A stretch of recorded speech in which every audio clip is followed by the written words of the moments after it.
Hello and welcome to my 2020 July Beer Roundup, or July 2020 Beer Roundup. Yeah! A lot of people said, Elena, why do you gotta review 15 beers? It takes you too long, your videos are too long. This is the content that I want to put out to the world, alright? This is the content that I want to make. Could I do a video where I did the highs and lows of the month, the 3 best, the 3 worst? Okay, yeah, but you can't understand the peaks or the valleys unless you first wade through the waters of mediocrity that I have myself waded through this past month. It was a lot of middle of the road shit this month. It was some IPAs, a lot of things that didn't totally impress me, but you know what? I drank it anyway, and I'm here to tell you about it. I've got some notes on my phone. Hopefully I don't need them too much, but I have renounced my Luddite sensibilities.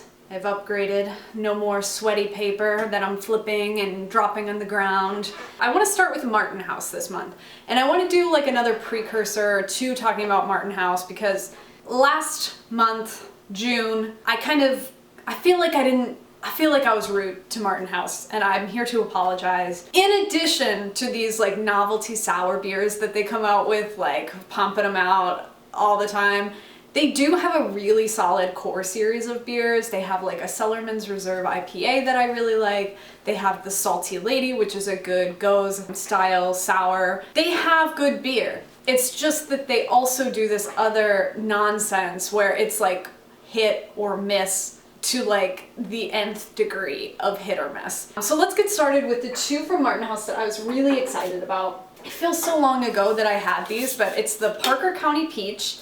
They did 2 versions of the Parker County Peach. So we have the limited edition sour peach beer, as they put it, 5.2%. I gave this one 4 out of 5 stars. It hits you heavy with the peach scent, like you smell it and it smells like it is gonna be mouth-watering peach flavor, like feel it dripping down the back of your throat. It doesn't quite punch you like that with the peach flavor. It just has that smell, but it still has enough peach flavor and a really good sourness to it. I gave it 7 out of 10 on my personal sourness scale, which really could mean just about anything. I liked this, definitely not briny or biley, more like that Sour Patch Kid, like good candy sourness. Not the sweetness that comes with that, but just the sourness, that just really good, pleasant sour flavor. So 4 out of 5 stars. Throw that on the ground. And then this was the peach beer. I would say this is just a wheat style beer, which may be redundant. This one I didn't like nearly as much. It definitely had more of the peach flavor, but it really reminded me of this beer from back home, the Otto's Apricot Wheat. For any of my friends from back home who are watching, I'm sure that you have had that one. I don't know if I just overindulged in that beer in a past life of like it being really cheap and me just like drinking a lot of it and then having this and thinking, oh, I remember when I used to have like 4 of those in a night and it was gross. So I gave this 2 out of 5 stars. I really didn't enjoy this as much as the sour, but again, it was a cool offering from Martin House. I also had 2 other beers from Martin House this month. This was a limited edition release, but it wasn't some bullshit like they usually do. It's a tropical IPA, so you don't see them coming out with as many of these as the sours, at least not in recent memory. Tropical IPA, it had a good bit of pineapple flavor and it had a very, very smooth finish. It reminded me of a watermelon sour that they did like 3 months ago, which was similar in that it just really, it almost left your tongue feeling a little coated in the back after you swallowed, which is not a bad thing. I actually kind of like that, but overall this isn't really my kind of a beer. It definitely delivers on the tropical flavor that it boasts, but again, like I think personally, I don't love fruit forward IPAs, and I am definitely the minority there. But if you do like it and you want to try it, everybody else I know who had it loved it. I just gave it 3 out of 5 stars. And then we get to this. This like is a monstrosity. I knew it. I knew it. It wasn't gonna be good. It's the Martin House Malted Rocky Roads and Waffle Cones Ice Cream Ale. I bought this because someone at work was like, oh, but you're gonna eat, you're gonna have to review it, which I didn't even know if they watched my video, but I bought it anyway, knew I was gonna hate it, and I actually am gonna just read what I wrote for this one because I can't really say it any better than this. Truly horrible. Tasted like melted down waffle cone mixed with amaretto and cherry. Definitely verged on cough syrupy. Did not need to exist. Very bad. I gave this 0 out of 5 stars because to me it's not even a beer. It really, when I say it doesn't need to exist, it doesn't need to exist. I don't want to bash it into the ground, so let's just move on. Let's do the real ales that I had this month. So Real Ale is another Texas brewery. Excuse me. They say that their mission is to sort of have a less is more approach to beer, at least from what I could gather on their website. That's what they're aiming for. I don't know, like, I think that's admirable, but honestly, I kind of feel like their beer kind of blurs together for me. Like, it's not super distinguishable, and I think that's because they say that, you know, they're not doing a whole lot. They're just sort of making the beer and letting it be. So I bought a sampler pack, a 4 IPA sampler. One, I don't have the can with me, so we'll just knock that off. It's the Lost Gold IPA. That to me is what I would term a Texas IPA because it really reminds me of other Texas brewed IPAs that I've had. I don't really think that's an actual classification, but it has like a frothy mouthfeel. It's like very hoppy, but not necessarily balanced. And I gave it, I don't know, I think I gave it 3 out of 5 stars just because I really don't have anything bad to say about it, but it also is not unique in any way. My boyfriend said that it was nearly identical to the Hopadillo from Karbach. That's probably true. The worst one out of the sampler was the Axis IPA. This is a 7.1% ABV IPA. It tasted like skunk grapefruit. I don't know, it's just not pleasant. I didn't like it. I don't know if I just personally don't like IPAs that are above 7%. I don't think that's true, but it just wasn't very good. I gave it 1 out of 5 star. I might have actually given it 2 out of 5 stars, but right now I'm gonna tell you, it was just a 1. I would never drink this again. It was not pleasant. Then there's the best of the 4-pack. We're on beer 3 of the 4-pack. We're almost done. Squirt Gun Juicy IPA. This is an Australian style IPA, which I didn't know was a thing that existed. It was really good. It was mouth-watering. It was juicy. It was, you know, everything that you kind of want in a juicy IPA. This one was really good, and it sucks because this is the only one that you can't buy in a 6-pack. It's unique to the 4-pack offering.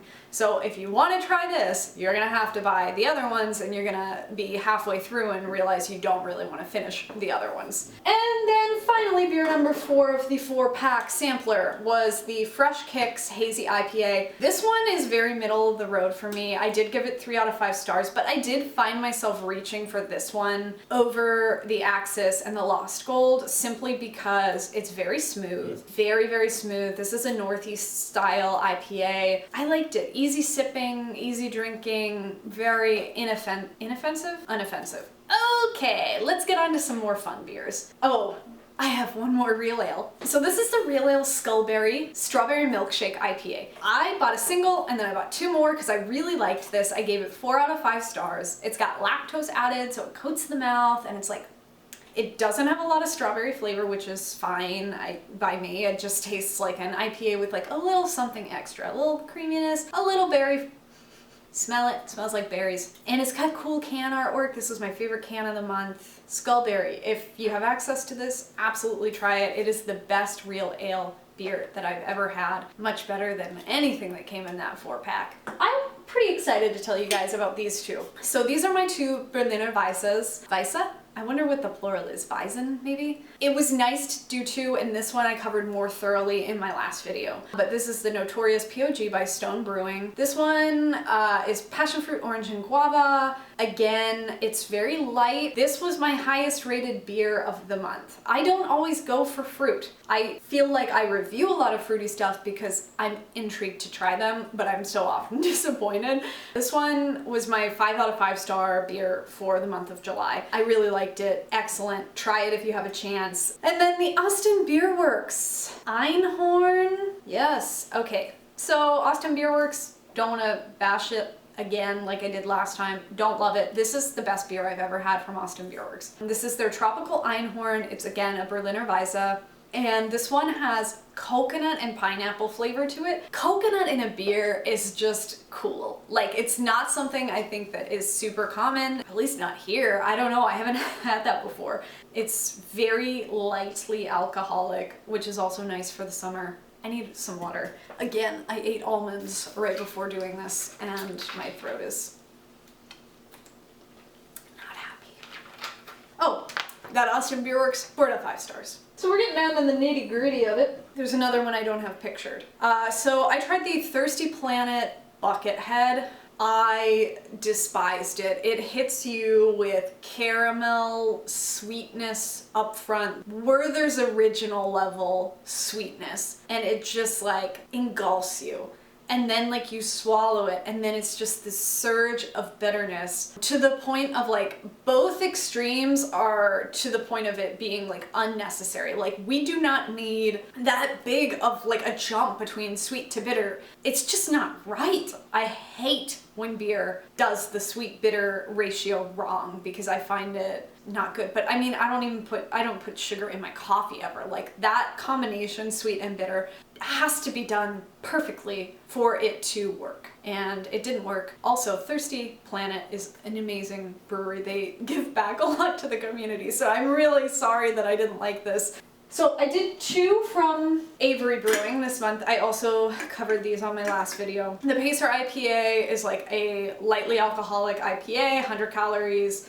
I think people like that, and it's a better option than the alternatives, which is what I said in my last one. But I think I only gave this 3 out of 5 stars. It's just pretty normal. And then I did the Night Warden also, which is a whiskey barrel-aged stout. I do want to clarify, I said that this really tasted coffee-like to me, and I stand by that, but I did read the description on their website, and it's not supposed to taste like coffee. So I don't know, I've had bourbon barrel-aged coffee before, so maybe that's just like clouding my judgment that like barrel-aged sweet tanginess. They really wanted to make this like sort of extra special with the barrel aging, but brewed to enjoy every day, and they definitely accomplished that. Like, this is not something that would be a special occasion. You could have them in the fridge and you could enjoy them without, I don't know, never feel guilty.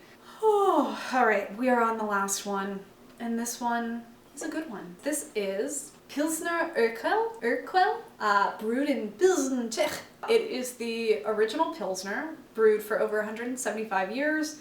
I mean, if it's the original Pilsner, like, I guess this is it, right? This is what I should compare all other Pilsners to. But I didn't really enjoy it. It's like a skunky kind of Pilsner. It's not like that nicely malty Pilsner flavor that I enjoy. So I gave it 3 out of 5 stars. Definitely worth trying for sort of like the novelty of it, and kind of tastes like other mass-produced European style beers that I've had. Like, I think that kind of like skunkiness is more common. Like, Heineken is really skunky, and that's foreign, although I'm sure it's produced here now. Pilsner Urquell, 3 out of 5 stars, good with pizza. Probably not gonna throw that one because keep trying to. Anyway, that's it. I hope you enjoyed this. I'm gonna have some food-related content coming out soon. Leave a comment below if you have any type of video that you'd like to see me make. Like this video, subscribe to my channel. That's what they say. That's what all of the videographers on YouTube say.